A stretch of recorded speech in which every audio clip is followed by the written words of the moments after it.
नाज़रीन, दुनिया के सबसे बड़े फौजी एयर शो में पाकिस्तानी फ़ज़ाइया का दस्ता भी मौजूद है।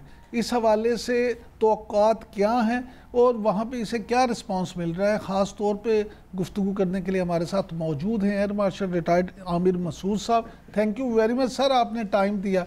सर, यहीं से शुरू कर लेते हैं। ये फरमाइएगा कि पाक फ़ज़ाइया का दस्ता, जिसमें जदीद तरीन JF-17 थंडर और लड़ाका त्यारा और C-130 और इस तरह के जो चीज़ें शामिल हैं वो वहाँ पे मौजूद हैं, तो आप इस सारे अमल को किस तरह से देखते हैं, क्या रिस्पांस है इस पे?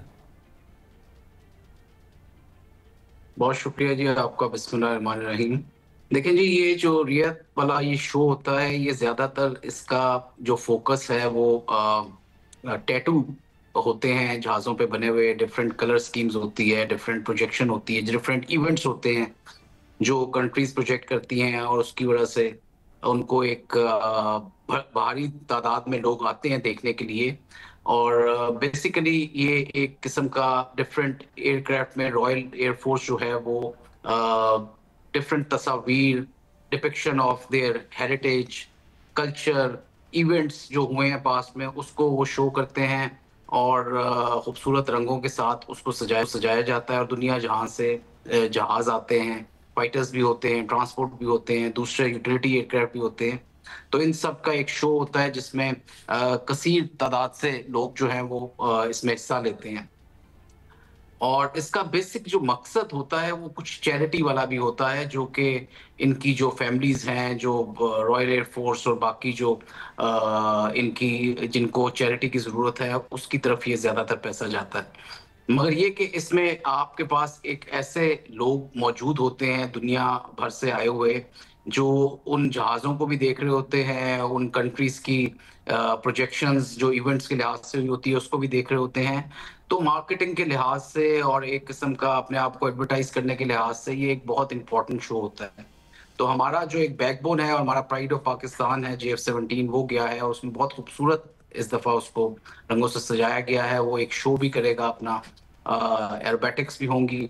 तो वो एक डिपिक्ट कर रहा है आपका, ना सिर्फ ये कि उसके अंदर जो रंग हैं वो पाकिस्तान के सजाए गए हैं, बल्कि उसमें एक किस्म का एक अब सिंबल भी है, वो जो उसने हिस्सा लिया ऑपरेशन इसमें सिंदूर में, जो हमने बुनियानुल मरसूस का भी जो हुआ, उसमें इसने भरपूर तरीके से हिस्सा लिया और उनके S-400 को निशाना बनाया। वो एक इसकी एक अचीवमेंट है जो कि नजर भी आएगी और जो कि प्रोजेक्ट भी की जाएगी। और पाकिस्तान का ये वैसे भी जहाज है जिसकी मार्केटिंग की बहुत ज़रूरत है और जिसको अगर आप देखा जाए तो बड़े सारे कंट्रीज जो हैं इसको देख रही हैं आने वाले सालों में, कि स्पेशली जो ब्लॉक 3 है उसमें बहुत पोटेंट किस्म के मिसाइल्स हैं, बहुत वेपन्स हैं और बड़ी इसकी एक कैपेबिलिटी है जिसको देखा जा सकता है एवियोनिक्स के लिहाज से, डाटा लिंक के लिहाज से। सर, ये तो मेरा फरमाइएगा। ख्याल में इसकी एक एडवर्टाइजमेंट होगी। सिमिलरली जो C-130 है, ये पिछले कई साल ये हमारा C-130 का जो लोगो ये जो बना होता है इसके ऊपर टैटो, वो जीतता भी रहा है। अगर आपको याद हो, सैलाब जब आया था और उस वक़्त जब ये इसको दिखाया गया था और अर्थक्वेक वाला जो था वो टैटू बनाया था, तो उस वक़्त इसको फर्स्ट प्राइज़ भी मिला था। तो पाकिस्तान की हिस्टोरिकली एक बड़ी अच्छी अचीवमेंट रही है इन शोज़ में आमिर साहब, ये एक्चुअली। फरमाइएगा कि ये जो आमतौर पे ये कहा जाता है कि पाक भारत जो जंग हुई है उसमें पाक फ़ज़ाइया के हाथों भारतीय लड़ाका त्यारों की जो पिटाई हुई है, जो उनकी ख़ास तौर पे जो हमारे दिफाई मुबस्सरीन हैं और हवाबाजी के शौकीन अफराद, वो उनकी दिलचस्पी दुनिया भर में JF-17 थंडर में बढ़ गई है। क्या आप इस बात से मुत्तफिक हैं?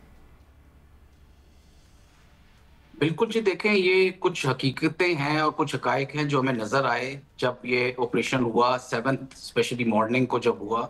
तो J-10 और JF-17 दोनों के शेयर्स जो हैं वो ऊपर गए थे। चाइनीज़ एयरक्राफ्ट इंडस्ट्री के शेयर्स ऊपर गए थे और राफेल की इंडस्ट्री के शेयर्स नीचे आए थे। ये तो हकीकतें हैं जो कि सारी दुनिया ने देखा और यही वजह थी कि दुनिया को इस बात का एहसास हुआ कि पाकिस्तान ने जो क्लेम किया है उसमें सच्चाई है। और अब आप देखें तो काफ़ी सारे मैगज़ीन्स, इंटरनेशनली रिप्यूटेड मैगज़ीन्स जो एविएशन से डील करते हैं, जो इंटरनेशनल अफेयर्स से डील करते हैं, उन्होंने बड़ा क्लियरली इस चीज़ को प्रोजेक्ट किया है और ये वो लोग हैं जो कि कभी मुसद्दक इत्ला के बगैर या शवाहिद के बगैर कभी कोई खबर नहीं छापते, बिकॉज इनकी एक रेपुटेशन है, इनकी क्रेडिबिलिटी है, एक लेजिटिमेसी होती है इनकी खबरों में और इनकी जितनी भी फोरकास्टिंग होती है उसमें। तो उस लिहाज से देखा जाए तो दुनिया के बड़े इंपॉर्टेंट मैगजीन्स इंटरनेशनल रिलेशन से डील करने वाले, इकोनॉमिस्ट में भी आया है रिसेंटली कि पाकिस्तान ने जहाज गिराए। तो ये डेफिनेटली जब इस तरह की चीज होती है, हर मुल्क जो वेपन्स प्रोड्यूस कर रहा है, हर इंडस्ट्री जो वेपन प्रोड्यूस कर रही है, वो ये चाहती है कि उसकी प्रोजेक्शन जो है वो अच्छी हो, और उसका जो सबसे बेहतरीन तरीका होता है टेस्टिंग का, वो ये कॉन्फ्लिक्ट्स ही होते हैं, ये वॉर होती है या कोई जिसमें कि उसको देखा जाता है। आमिर साहब ये और फरमाइएगा कि आमिर साहब ये फरमाइएगा कि पाकिस्तान चीन से जो KJ-500 airborne early warning and control system हासिल करने की कोशिशों में है, तो आप क्या समझते हैं कि इससे जो F-22 और F-35 सैटल को भी डिटेक्ट किया जा सकता है? तो ये टेक्नोलॉजी अगर पाकिस्तान के पास आ जाती है तो पाक फ़ज़ाइया की ताकत जो है उसको कितना फ़ायदा पहुंचेगा? जी डेफिनेटली इसकी बड़ी एक पोर्टेंट किस्म का ये एयरबोर्न प्लेटफॉर्म है, और इसमें एवेक्स का कंप्लीट जो खूबियां होनी चाहिए वो तमाम मौजूद हैं। इसकी रडार की रेंजेस बहुत ज़्यादा हैं, मतलब तकरीबन इंडिया का सारा एरिया जो है वो ये कवर करता है। और प्लस इसमें जो इलेक्ट्रॉनिक वॉरफेयर का स्वीट है वो बहुत अच्छा है, इलेक्ट्रॉनिक सपोर्ट मेयर्स का स्वीट बहुत अच्छा है, और इसके अंदर डेटा लिंक की वो सहूलत मौजूद है जो हमें चाहिए भी, और कंप्लीट कमांड एंड कंट्रोल की जो खसूसियात, जो कैरेक्टरिस्टिक्स होने चाहिए वो तमाम इसमें मौजूद हैं। और मेरा ख्याल में ये चाइना का भी लेटेस्ट मतलब एवेक्स है, और चाइना भी चाहेगा कि पाकिस्तान ज़रूर इससे फ़ायदा उठाए। और मेरा ख्याल में पाकिस्तान इसको एवेल्युएट कर रहा है। जो पाकिस्तान के पास अभी कैपेबिलिटी है एरिया की, आपने देखा जी दोनों मार्कों में उसने बहुत अच्छी एक उसकी जो परफॉर्मेंस थी वो रही, चाहे वो पुलवामा था या चाहे वो ये बुनियानुल मरसूस था और सिंदूर, इस दोनों में हमारा एरिया की परफॉर्मेंस बहुत अच्छी रही।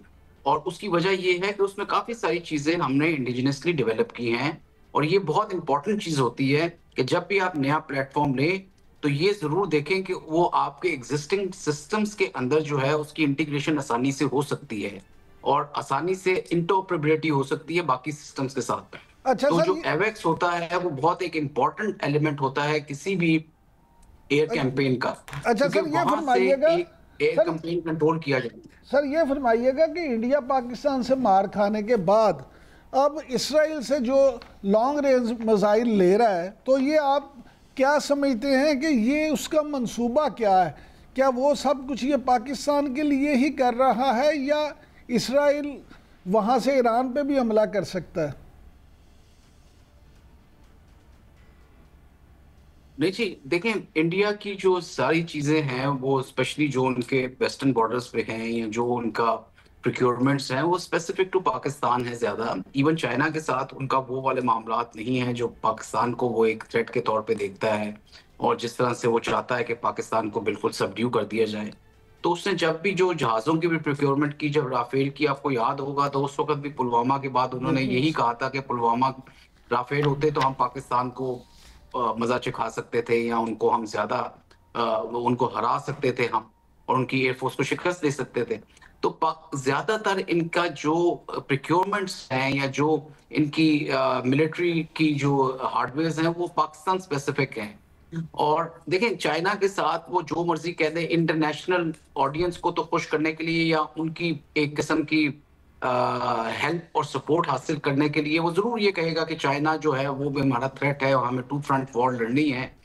ये उसको भी पता है, और तमाम इंटरनेशनल प्लेयर्स भी बहुत अच्छी तरह जानते हैं कि जितना गैप मिलिट्री का, इकोनॉमी का चाइना और इंडिया का है वो अगले 20-25 साल तक भी पुर नहीं हो सकता अगर चाइना इस वक्त स्टेगनेंट भी हो जाए तो ये कहना कि वो चाइना के खिलाफ या ईरान के खिलाफ कोई चीज करे, ऐसी बात नहीं है।